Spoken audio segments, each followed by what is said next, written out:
শিবাদ্রিজার কল্পকথায় সব বন্ধুদের আবারও স্বাগত। চঞ্চলা।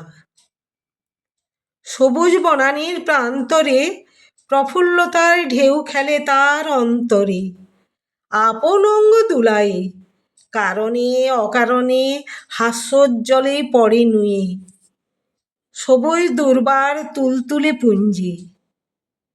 হাসির সারল্যে মুক্ত ঝরে, মুক্ত ডানা দুটি তার মেলে ধরে পাগল সমীরের সম্মুখ সমরে।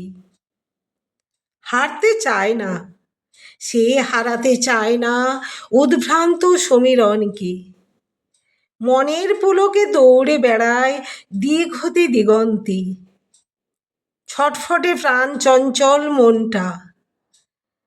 আবারও কখনো প্রশান্ত চিত্তে মনের গহীনে বেড়াই খুঁজে শান্ত দিঘির স্বচ্ছ বারিকে, নিজের মনের ছবির তল্লাশিতে।